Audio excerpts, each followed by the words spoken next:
I personally feel like the cabbage does not get enough attention. Amen, sister. With you on that. People are like, they stink.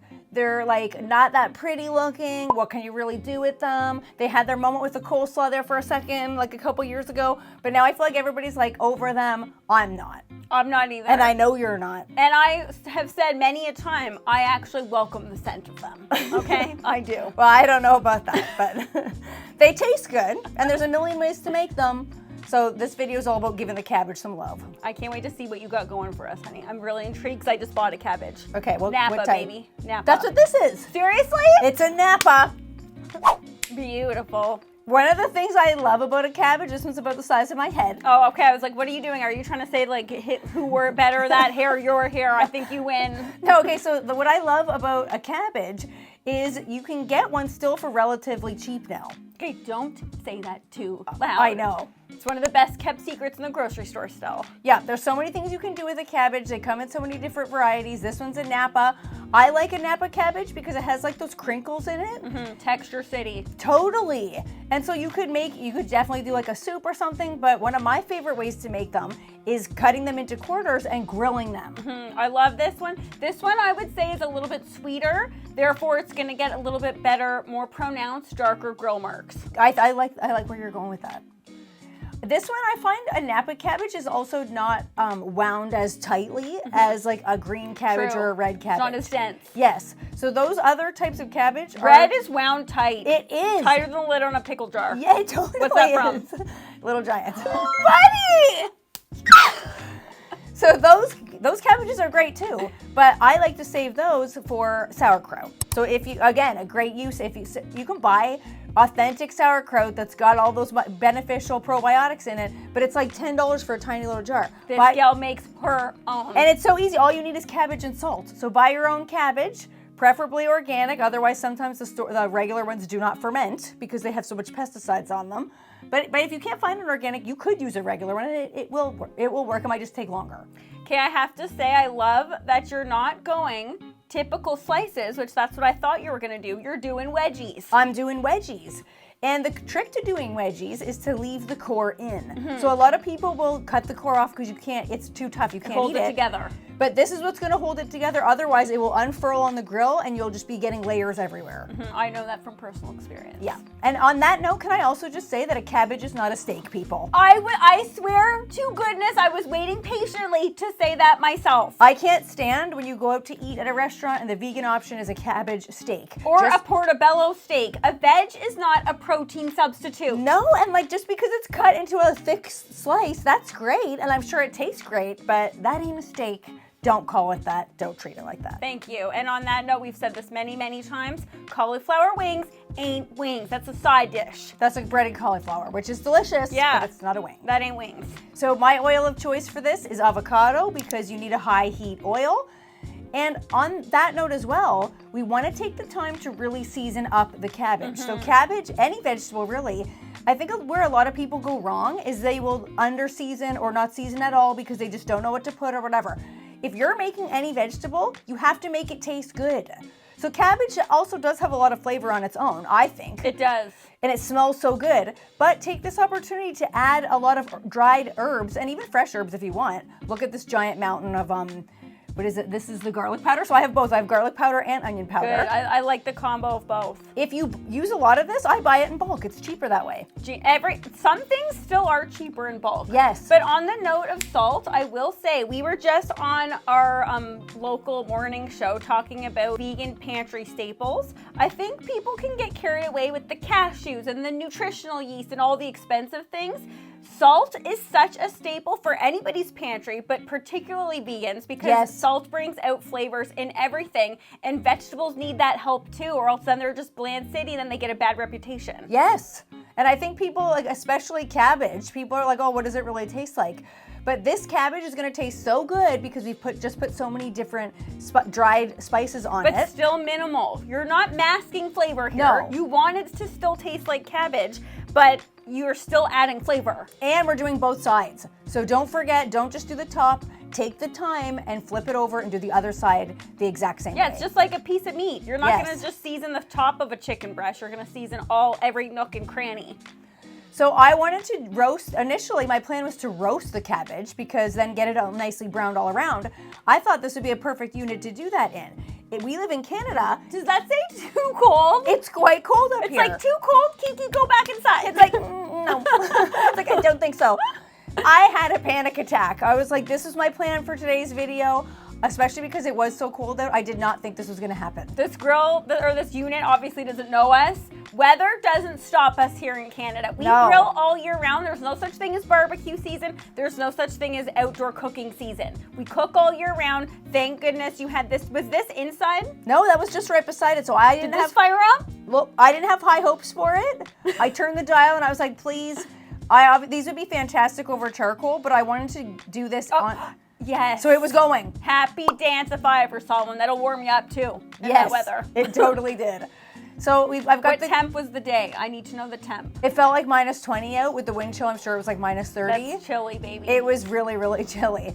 So I have the grill plate put into the grill already. I was kind of on the fence as to whether I was going to use the griddle plate because that could have been a nice crust, and because that would have been a more uniform crust.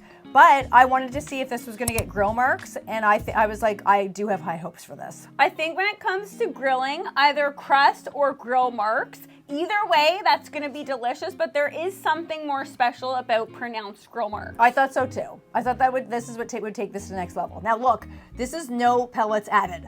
Oh, I was going to say, look at how smoky it is. This shows you how cold the day is. This is like just from the unit itself giving off some heat. So I wanted to show you guys how absolutely freezing it was. I was so grateful that this was working. I know. Well, after the hiccup of the other unit. Okay, so this was only 5 minutes later. Now I left this in to show you that if you don't leave a lot of the core in, it's gonna start to unfurl. So that's even with the core. That's with the core, but some pieces didn't get that much of the core with it. Ooh, oh my goodness. That first piece did kind of unfurl. I panicked. I don't even care if it's unfurling because look at how good that crusting is. And I don't know if this is a fact or not, but I feel like in the cold, you could smell so much more. I don't know. Is that some kind of like scientific thing? Because I feel the same way. When I grill in the winter, it smells stronger than summertime grilling. Like I feel like it's because maybe in the summertime you're smelling so many other things like the soil and the leaves. And I think you're onto something. In the winter, you don't really smell anything. So the smells coming off the grill, like this smelled phenomenal. Ooh. Something about cabbage smells so good to me. Cooked cabbage. Yes. Cooked cabbage. Yeah, you're right. You got to get past the tootiness of it raw. The raw cabbage still smells good, but there's something about the caramelized sugars that create such a delicious smell. Yes. And those grill marks, like that's all. Was there stickage? Am I seeing stickage? Or no stickage. Okay, thank goodness. So I was going to say the Ninja, there's never stickage. I thought I saw some. Absolutely no stickage whatsoever. Good. And that was only 5-6 minutes aside. Okay, that's all it needs. Another thing I think people go wrong when they cook veg is they overcook it. Yes, if you overcook it, it's just gonna get way too, like I love the crunchy bits for sure, but it's gonna get way too much and it's gonna dry out. You don't wanna dry out a cabbage. No, absolutely not. You want it dispersed with tender, juicy inside bits. That's the key. Okay, my mouth is watering here. It's kind of like steaming on the inside in the wedges. Okay, so we're gonna let that hang out a little bit and let's build that hummus. So Here she comes, guys. Another hummus coming at you. You guys know I love my stuff on hummus. She's a hummus queen. I could eat stuff on hummus every day, and most days I do. I was just gonna say, you do. I have this for lunch today. Okay, so again, you don't have to use just chickpeas for this. We got some white beans going in there. Dried first. Those were dried, cooked, and frozen. I wanted to make this green. So I've got some frozen peas. If you look closely, they're not fully thawed out because when you're making hummus, if you add in an ice cube, it will help to make it a lot smoother. So instead of an ice cube, I just left the peas a little bit more frozen. Good tip, and I always thought it was the tahini doing that. It's not. You do. I love tahini and hummus for that creaminess, but if you leave the peas a little frozen, that was garlic. Okay, yep, this garlic city, you're gonna need a mint after that. Yep, watch out. Lots of lemon juice, and I've also added some capers just for a nice little zesty punch as well. Love it. So this is our tahini. This is a toasted sesame tahini. I was gonna say that looks a little bit more browned than what I'm used to. It's a toasted. I feel like most things, once you go toasted, is it hard to go back? I think it is, because hummus is like one of those things that there's so few ingredients. Oh, she's throwing in an avocado in there. Why not? We're making it green. It's green, and that's just gonna add to the creaminess. Yes. And the lemon in there will keep it green. Yes, exactly. Did you go zest? I didn't go of the lemon. Yeah. I didn't go zest. Sometimes I think it's too much. Zest is too much. Yes. But because hummus is so few ingredients, if you really get high quality ingredients like the toasted tahini, it will make all the difference. And trust me, I am a hummus master. Oh, I would not even dare step to you on hummus. This is just a little splash of water because sometimes it's too thick. It's got to be the right consistency. Not too thick, not too thin. I almost forgot salt and pepper. That's a rookie mistake. It is, however, though, if you did forget it, you can fold that in after. You can. It's not the end of the world. Yeah. And instantly you would be able to tell if you tasted it. Oh, if you yeah. tasted it and you're like, ooh, something's missing, it's usually the salt. Oh, yes. And I like a saltier hummus because Me too. Especially Me too. because this one's on the base of the, I'm going to use this as a base and then add the cabbage on afterwards.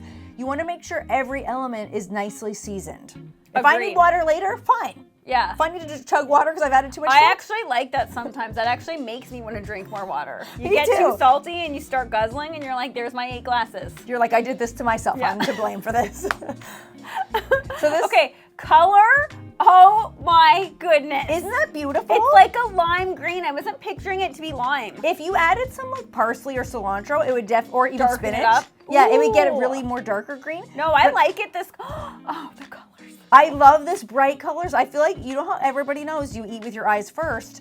I love these types of plates. I'm wanting to eat this. It's hitting on all the Ooh, levels. what do you got here? So these are some roasted golden beets. that Buddy. I roasted ahead of time. Buddy, just They've- plain beets. Just plain roasted beets. If you roast them, they're a bit sweeter. So this is just like different elements of flavor. You've got the Ooh. sweetness from the beets, a nice charred cabbage creaminess. We've got some Some microgreens. raw element. Yep. Oh, I love this. And again, just making it look so beautiful. If you can find microgreens or sprouts, I think those are fantastic to have on hand for so many different dishes. That's a different kind of microgreen. So same thing. Why did you go stingy with that one? Because those are the ones that are growing in my kitchen, and there's only so many of them okay, that were yeah. ready at the right Okay, time. But look, that's if you true. look at the colors, you don't need too many. You just want to like. Are those the beet ones, or those the ones that we both have? I have radish. Okay, I have beet. Okay, and so- that can be strong in flavor. It can. So you do want to go stingy with that a little bit. Yeah. So this is optional. This is just a little lemon vinaigrette that I had in the fridge that I added to the top. Again, just those like levels of flavor because it's going to soak down into the layers of the cabbage, and it's like internally seasoning it with Did just you say like, that's unnecessary? it's not. It's optional. You don't have I feel to. like no. I feel like it is.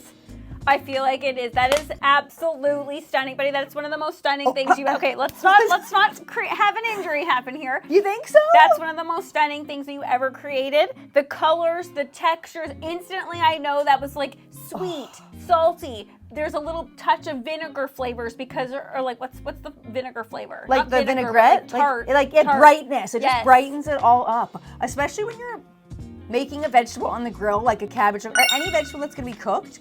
That little tartness just brightens it all up again. Super satisfying. You saw how easy that was to make. That cabbage did not know that was its destiny. It didn't. It was like, I'm either going to be cabbage rolls, which I love. Don't Yeah. get me wrong. I ain't hating on a cabbage roll. Or a coleslaw. It did not know it was going to end that way. No, that's like fine dining. At home, at lunch, in your cute little outfit that you got there. You didn't even need to get dressed up for that. No, that's like fine dining, vegan fine dining Nailed at it, its buddy. best. Absolutely nailed it. Thank you, honey. So if you have like an old sad cabbage hanging out in your crisper that you've had there for weeks, that's what's good about cabbage is that it lasts for weeks. Try putting it on the grill. I'm going to do this. I had different plans for mine. Now, I'm sorry, I'm making that.